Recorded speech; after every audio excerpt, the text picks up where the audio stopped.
স্পর্শক of a curve. কার্ভটা আমরা y = fx ধরলাম।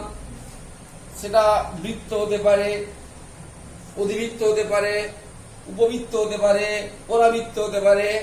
আমরা সব কার্ভেরই যতগুলো আমাদের সিলেবাসে আছে সবই আমরা স্পর্শকের সমীকরণ কি হবে সেটা আমরা দেখব এক্ষুনি। আচ্ছা, তোমরা জানো যে dy/dx কি করে না কোনো স্পর্শকের প্রবণতা নির্দেশ করে। যদি আমরা একটা কার্ভ টানি y = fx, মনে করে একটা বক্ররেখা যে y = fx, কার্ভ আমি যাই না, সমীকরণ যাই না, ফাংশন নিয়েছি। এবারে দেখো যে আমি মনে করো এই বিন্দুতে আমি স্পর্শক টানতে চাচ্ছি। স্পর্শকের সংজ্ঞা তো আমাদের বলার দরকার নেই, স্পর্শক কাকে বলে তোমরা ছোটবেলা থেকে শিখেছো। তাহলে স্পর্শক যদি আমাকে পেতে হয় তাহলে আমরা বললাম যে এই বিন্দুতে স্পর্শক, এই বিন্দু স্থানাঙ্ক মনে করো সাপোজ বিন্দুটা P, তার স্থানাঙ্ক হচ্ছে x1 y1। তাহলে এই বিন্দুতে স্পর্শকের নতি, এটা মূল বিন্দুতে নেওয়া যেতে পারে, সেই নতিটা যদি এটা থিটাতে বলি তাহলে নতি m = tan θ = dy/dx। এটা আমরা জানি। এইটা ধরে নিয়ে আমরা আজকে এই স্পর্শকের সমীকরণগুলো বার করব। বুঝতে পেরেছিস? যে কোনো কার্ভে, সেটা বক্ররেখা হতে পারে, সরল যা কিছু হতে পারে, যে কোনো কার্ভের x1 y1 বিন্দুতে নতি হচ্ছে dy/dx। কি বললাম? নতি হচ্ছে dy/dx। এবারে আমরা 11 এ শিখেছি যে একটা সরলরেখা x1 y1 বিন্দু দিয়ে যদি যায়, তার প্রবণতা যদি m হয়, তার সমীকরণ কি হবে? কি হবে সমীকরণ? না, y - y1 = m × x - x1। ঠিক কি না? তা স্পর্শকটা একটা সরলরেখা, তার নতিটা কত বলেছি আমি? dy/dx, তাই তো? dy/dx। এবং কোন বিন্দুতে? এই বিন্দুতে dy/dx যা হবে, এই বিন্দু dy/dx তা হবে না। তাহলে এই বিন্দুতে dy/dx মানে dy/dx at x1 y1, এটাই তো m, এটাই তো m।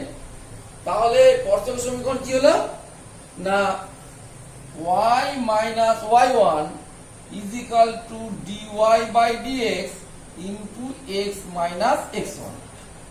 তাহলে যে কোনো কার্ভের স্পর্শকের সমীকরণ হলো কোথায়? স্পর্শকের সমীকরণ x1 বিন্দুতে। তাহলে y - y1 = dy/dx at x1 y1 into x - x1, তাই তো?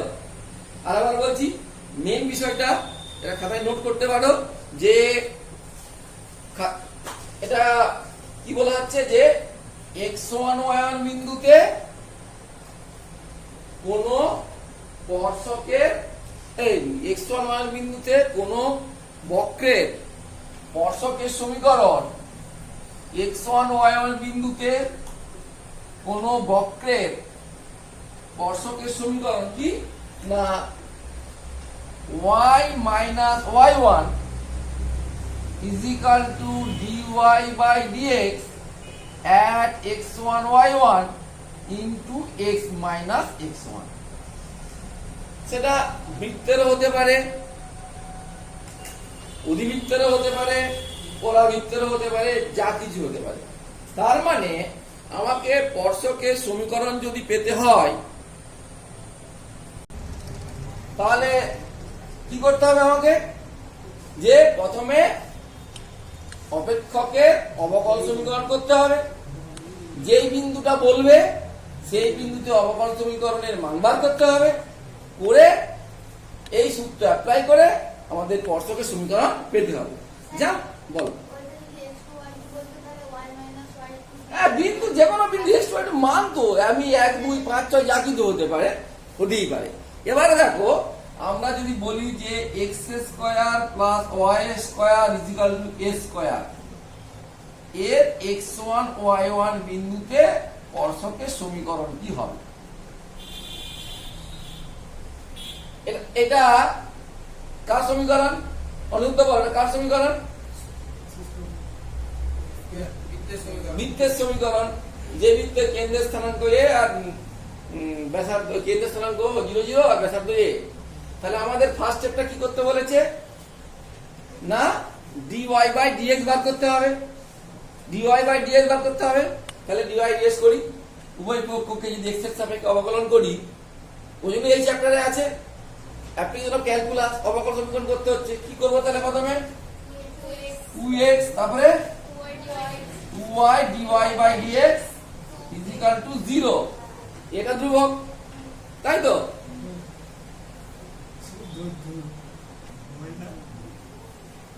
ঠিক আছে, এটা এবারে এখান থেকে dy dx এর মানটা কত হবে? তাহলে dy by dx minus x by y। এবারে কোন বিন্দুতে চেয়েছে? x1 y1 বিন্দুতে। তাহলে অতএব dy by dx at x1 y1 কত হবে? না মাইনাস x1 বাই y1।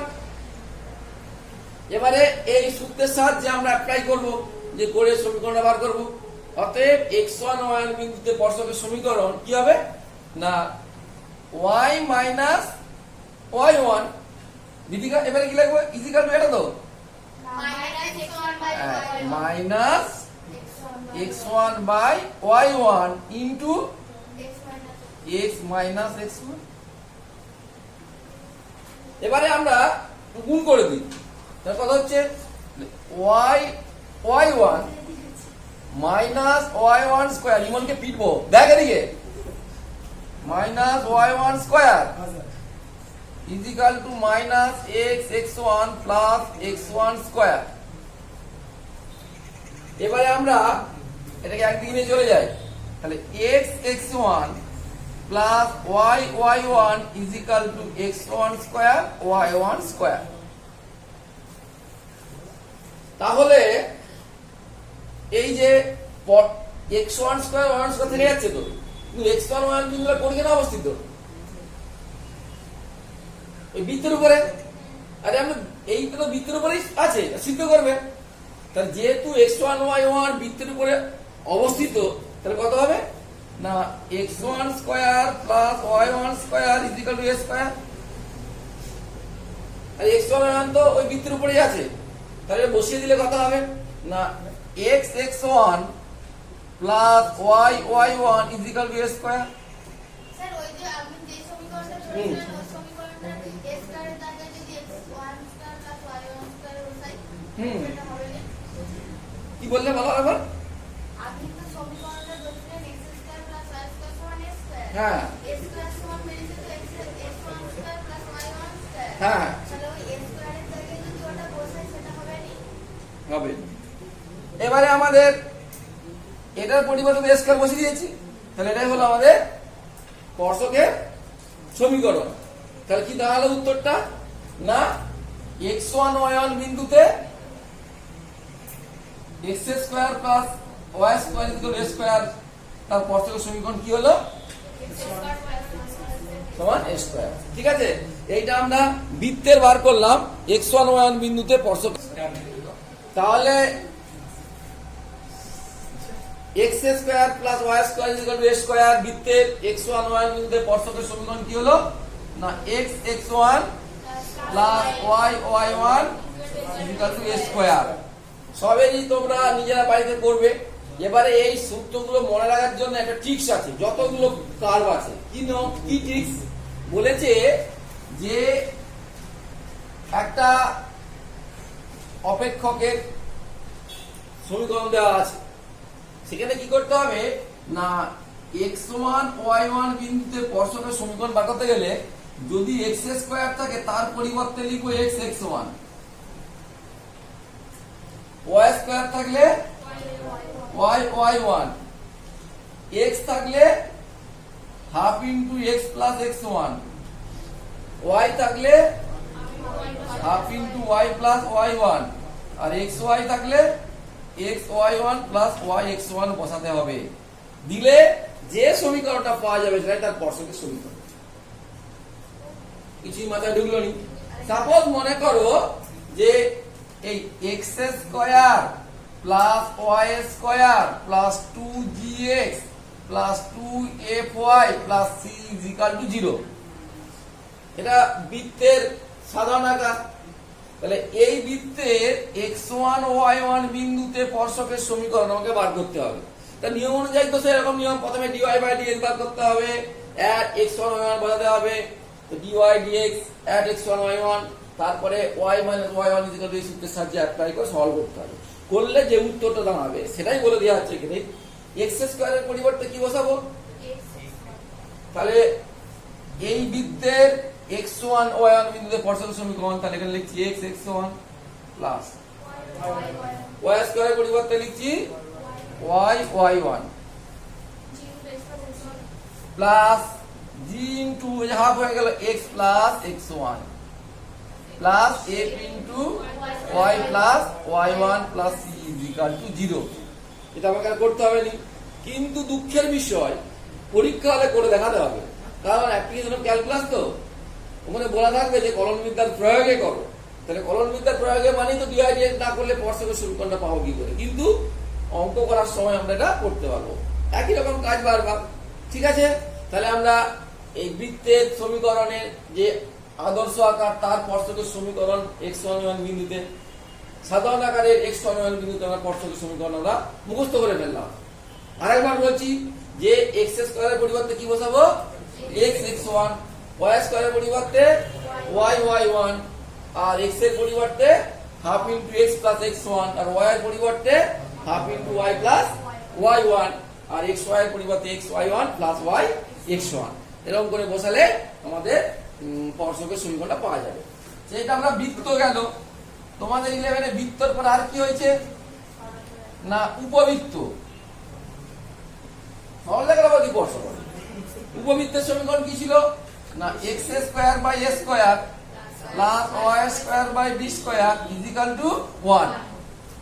তাহলে এই উপবৃত্তের x1 y1 বিন্দুতে স্পর্শকের সমীকরণ কি হবে? ছবি বল। x x1 by a square plus y y1 by b square is equal to 1। খুবই মুখস্থ করা সোজা। এবারে দেখো যে উপবৃত্তের পরে যদি অধিবৃত্ত থাকে, অধিবৃত্তের আদর্শ আকার কি না y square is equal two 4x। তাহলে y স্কয়ারের পরিবর্তে কি বলতে বলেছি? y y1 is equal two 4a into half into x plus x1, তার মানে এটা 2a into x plus x1। ঠিক কি না? আর একটা বক্ররেখা তোমাদের সিলেবাসে ছিল, বাকি রয়ে গেল। তাহলে কার নাম কি আর সমীকরণ কি? পরাবৃত্ত। পরাবৃত্তের সমীকরণটা কি ছিল? x square by a square minus y square by b square is equal to 1। এই তার স্পর্শকের সমীকরণ কি হবে? স্নেহা বল। ওই তো আগেরটার মতই, শুধু মাইনাস হয়ে যাবে। ওই তো x x1 by a square minus y y1 by b square is equal to 1। আর একটা তোমরা সমীকরণ জানো, যে সমীকরণটা হচ্ছে xy is equal to c square ছিল, পরাবৃত্ত, যার গ্রাফটা ছিল এরকম। মনে পড়ছে নিশ্চয়ই, ফিজিক্সে অনেকবার করেছো সমপরাবৃত্ত। তাহলে এর সূত্রটা কি না x y1 plus y x1 is equal to c square. এটা একটু দেখে নিতে হবে ঠিক আছে না ভুল আছে। যাই হোক, এইগুলো হলো আমাদের স্পর্শকের সমীকরণ। আবার স্টেপ বলছি, dy বাই dx বার করতে হবে, x1 y1 বিন্দু বসাতে হবে, বসিয়ে দেওয়ার পরে যে আমার সমীকরণটা আসবে, তবে খেয়াল রাখতে হবে যে x1 y1 বিন্দু সেই কার্ভে অবস্থিত বলে সিদ্ধ করে লাস্টে যে ধ্রুবকের মানটা বসাতে হবে। যেমন আমি করলাম একটু আগে যে x1 square plus y1 square is equal to a square বসাতে হলো, তাই তো? সেরকম সবেরই হবে। এইগুলো আমাদের হলো স্পর্শকের সমীকরণ। এবারে দেখো আরো কতগুলো আমাদের জানতে হবে যে প্যারামেট্রিক আকার, এই যে আমাদের বক্ররেখাগুলো হলো, এদের যে প্যারামেট্রিক আকার, মানে যে অনেক সময় বিন্দুতে যে কোনো বিন্দুতে পর্শকের সমীকরণ ধরতে হয় অঙ্ক করার সময়, সেজন্য আমি লিখে দিচ্ছি সবার আগে যে বৃত্তের বৃত্তের উপরে যে কোনো বিন্দুর স্থানাঙ্ক কি করতে হবে দেখো। এই আমি ছবি আঁকলাম, এই এখানে এখানে লিখি ছবিটা হচ্ছে বৃত্ত, তার সমীকরণ হচ্ছে x square plus y square is equal to a square. তার উপরে যে কোনো বিন্দু কি স্থানাঙ্ক ধরবো না a cos theta a sine theta, b কেন এলো a cos theta a sine theta, চিন্তা করবে। এবারে আমাদের বৃত্তর পরে যদি আমাদের অধিবৃত্ত হয়, অধিবৃত্তের সমীকরণ কি না Y square is equal two 4x, আমি আদর্শ আকার গুলো লিখছি। এবারে আদর্শ আকার থেকে যদি একটু পাল্টে যায় তোমাকে সেইভাবেই পাল্টাতে হবে, সেটা আমি অঙ্ক কথার সময় আলোচনা করবো। মানে এই অধিবৃত্তের উপরে যে কোনো বিন্দু কি ধরি আমরা, কে বলতে পারে এ স্কোয়ার 280, এ স্কোয়ার টুয়াইস 80, এটা মনে রাখতে হবে। এবারে আমাদের এটা অধিবৃত্ত হলো, অধিবৃত্তের পরে এবারে কি হবে, এই সমীকরণটা কি উপবৃত্ত, তার সমীকরণ কি x square by a square plus y square by b square is equal to 1। তার উপরে যে কোনো বিন্দু ধরতে হবে, কি ধরবো এ কস থিটা আর বি সাইন থিটা। এবারে আমাদের উপবৃত্তের পরে পরাবৃত্তের সমীকরণ, এই যে এটা পরাবৃত্ত, সমীকরণটা কি x square by a square minus y square by b square is equal to 1। না এ সেক থিটা আর বি ট্যান থিটা। আরো একটা আছে সমপরাবৃত্ত এক্স ওয়াই সমান সি স্কোয়ার, এক্স ওয়াই সমান সি স্কোয়ার, এক্স ওয়াই সমান সি স্কোয়ার হলে কি হবে, ও এই সমীকরণটা এক্স ওয়াই সমান সি স্কোয়ার হলে কি হবে, কি হবে বলো না সিটি কমা দিয়ে সি বাই টি সিদ্ধ করছে। তাহলে এই যে কোনো বিন্দু স্থানাঙ্ক ধরতে গেলে এই রকম করে আমাদের করতে হবে, ঠিক আছে। তাহলে এইভাবে আমাদের ওই স্পর্শকের অঙ্কগুলো করতে হবে।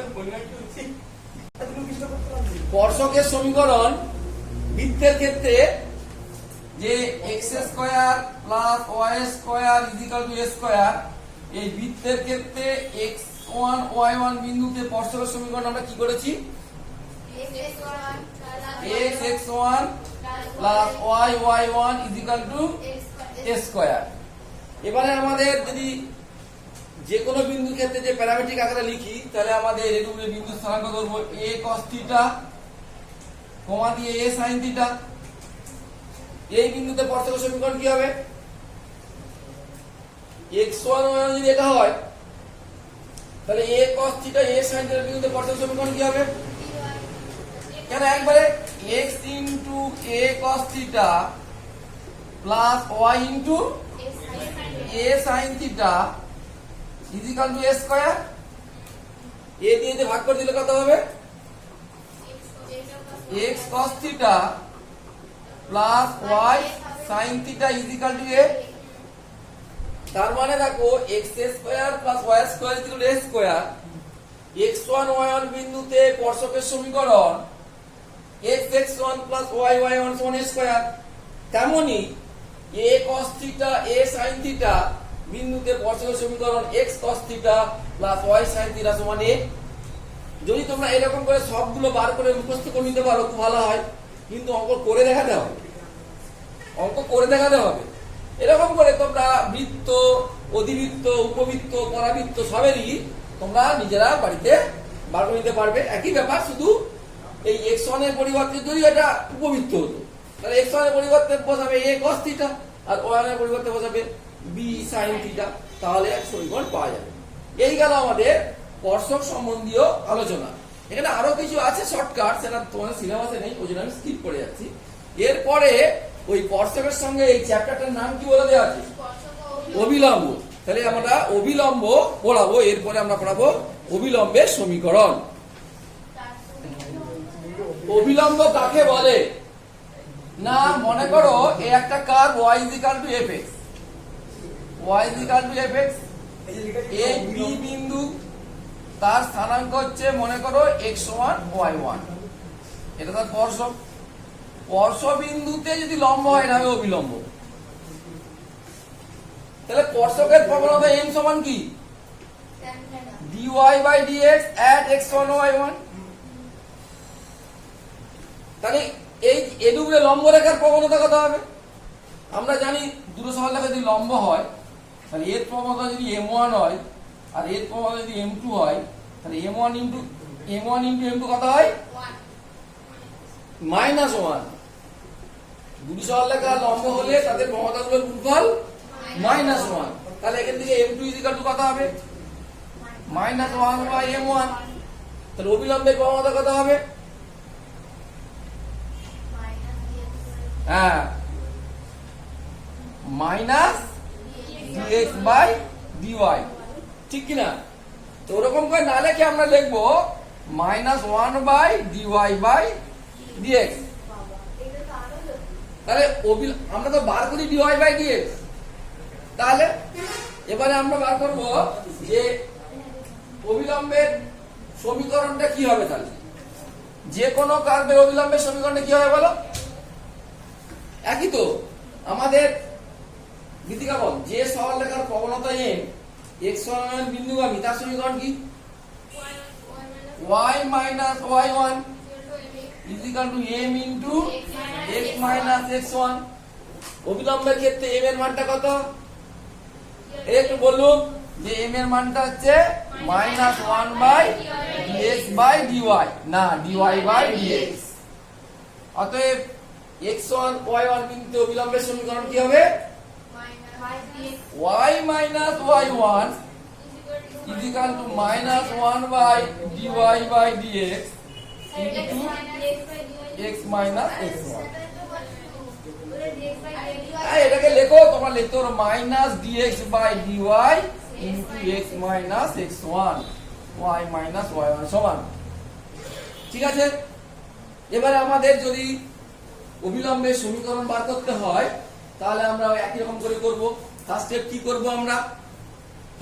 করব আমরা? বলো। প্রথমে আমরা dy/dx বার করব, তারপরে -dx/dy বার করব, তাই তো? সেটা করে নিয়ে কি করব আমরা? dy/dx বার করব। হ্যাঁ, তাই তো বললাম। আপনি dy/dx dx/dy বলেন। যে কোনো বার করলেই হবে, যেমন সূত্র আমি এখানে লাগু করব। লাগাও, দেখো ব্যাপারটা। যদি বৃত্তের করতে চাই তাহলে বৃত্তের সমীকরণ কি আছে?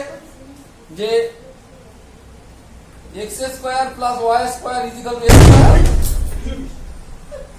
ঠিক আছে, এটা বৃত্তের সমীকরণ, তাহলে প্রথমে কি বার করতে হবে? তাহলে 2x + 2y dy/dx = 0।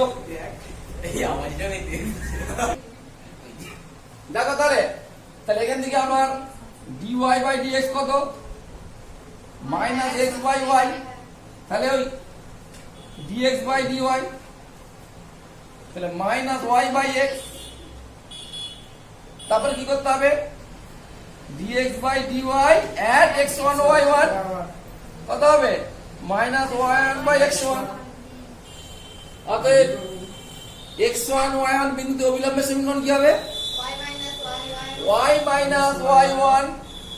= -y1/x1 x - x1। ঠিক আছে? এবারে দেখো,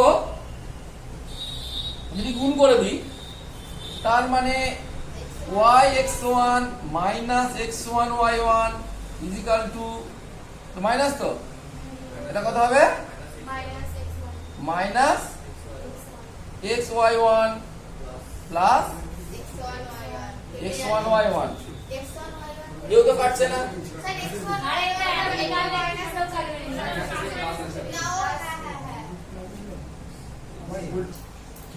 দেখো এখানে একটু ভুল হয়ে গেছে y মাইনাস y1 সমান minus dx by dy into x minus x1 তাহলে এখানে আরেকটা মাইনাস থাকবে মাইনাস থাকলে কি হয়ে যাবে এটা প্লাস হয়ে যাবে এটা মাইনাস হয়ে যাবে তখন এটা কেটে যাবে মান্তিকার কথা অনুযায়ী তাহলে অতএব x ও y1 টা আগে লিখি এটা এদিকে গেল minus y x1 is equal to 0 এটা হয়ে গেল আমাদের বৃত্তের অবিলম্ব অবিলম্বের সমীকরণ এখন আমরা স্পর্শকের ক্ষেত্রে যেমন আমি শর্টকাট বলেছিলাম যে x স্কয়ারের পরিবর্তে কি বলতে হবে জানো x স্কয়ার y স্কয়ারের পরিবর্তে y1 x এর পরিবর্তে হাফ x মাইনাস y এর পরিবর্তে হাফ y মাইনাস y1 তাই তো এরকম করে কিন্তু অবিলম্বের ক্ষেত্রে এরকম হবে না আমাকে অবিলম্বের ক্ষেত্রে এরকম করে বার করতে হবে এবং সূত্রগুলোকে মুখস্থ করে রাখতে হবে আচ্ছা আমাদের এই বৃত্তের যে হলো এর একটু জিওমেট্রিক্যাল সিগনিফিকেন্স একটু বুঝে নিই আমরা যে এই বৃত্তের x1 y1 বিন্দুতে অবিলম্বের সমীকরণ এটা হলো দেখো এই বৃত্তের অবিলম্বের সমীকরণ এটা হলো তো এবারে দেখো আমরা যদি এটা x অক্ষ আর y অক্ষ আঁকি তাহলে আমাদের এই তো অবিলম্ব তাহলে সাপোজ এই বিন্দুর x1 y1 স্পর্শকের সমীকরণ তো আমাদের ছিল যে x x1 plus y y1 is equal to a square অবিলম্ব মানে স্পর্শবিন্দু লম্ব তো বৃত্তের ক্ষেত্রে সর্বদা কেন্দ্রগামী হবে আরে স্পর্শবিন্দুগামী দেখার তো পরস্পর লম্ব তো তাহলে এটা লম্ব হবে তাই তো সোজা নয় জায়গা আছে তাহলে কত x y1 minus y x1 সমান 0 এটা মূলবিন্দুগামী এই যে দেখতে পাচ্ছি মূলবিন্দুগামী এই যে ধ্রুবক পদ নাই তাহলে এটা একটা মনে রাখার ব্যাপার যে বৃত্তের ক্ষেত্রে সমস্ত যে কোনো বৃত্তের ক্ষেত্রে সমস্ত অবিলম্ব কোন দিকে যাবে কেন্দ্রগামী হবে কিন্তু বৃত্ত ছাড়া কিন্তু অন্যগুলো হবে না এই হলো আমাদের অবিলম্বের বৃত্তের ক্ষেত্রে এবারে দেখো যদি প্যারামেট্রিক আকারে বসাই তাহলে x এর পরিবর্তে কি বসাবো এই বিন্দুটা কত a cos theta a sin theta তাই তো তাহলে বসাও তাহলে x a sin theta minus y a cos theta সমান 0 তার মানে a বাদ চলে গেল তাহলে x sin theta minus y cos theta সমান 0 এই গেল আমাদের অবিলম্বের সমীকরণ তার মানে x square plus y square a square এই যে বৃত্ত এর xy বিন্দুতে স্পর্শকের সমীকরণ এই x1 y1 বিন্দুতে স্পর্শকের সমীকরণ x x1 plus y y1 সমান a স্কয়ার হয়েছে আমরা আবার a cos theta a sin থিটাতে স্পর্শকের সমীকরণ বার করেছি আবার x1 y1 বিন্দুতে স্পর্শকের এই অবিলম্বের সমীকরণ বার করেছি আবার ওই a cos theta a sin theta বিন্দুতে অবিলম্বের সমীকরণ বার করেছি সবগুলোই কিন্তু আমাদেরকে মনে রাখতে হবে চারটে প্রত্যেকটা চারটেই বার করতে হবে এবারে আমরা আর বাকিগুলো আমরা বার করছি না একই রকম ভাবে করতে হবে dy বাই dx তারপরে মাইনাস dx বাই dy তারপরে y minus y1 is equal to minus dx by dy into x minus x1 দিয়ে অবিলম্বের সমীকরণ বার করতে হবে এবারে আমরা যদি এই অধিবৃত্ত ধরি অধিবৃত্তে এই y square is equal two 4ax ওই একই ভাবে যদি করি x1 y1 বিন্দুতে অবিলম্বের সমীকরণ তোমরা নিজেরা করবে সমীকরণটা কি হবে না এরকম করে যে y1 into x minus x1 plus twice a into y minus y1 সমান 0 ঠিক আছে এবারে এটারও এ cos থিটা এ sin থিটা সেই বিন্দুতে তোমাকে বার করে নিতে হবে। আর এরপরে আমাদের বাকি রইল যে উপবৃত্ত। উপবৃত্তের সমীকরণটা কি? উপবৃত্তের সমীকরণটা কি? x square by a square plus y square by b square equal 1। এই উপবৃত্তে x1 y1 বিন্দুতে অভিলম্বের সমীকরণটা বলো। বলো সমীকরণটা কি হবে? বই দেখে বললেও চলবে। সূত্র হবে যে x minus x1 divided by x1 by a square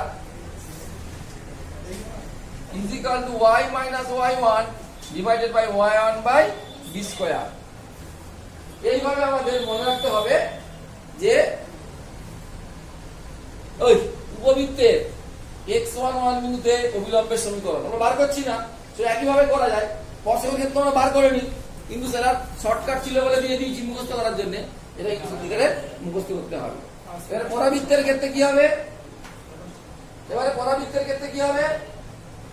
যে x square by a square একই রকম হয়। পরাবৃত্তের এখানে ছিল মাইনাস, তাই তো?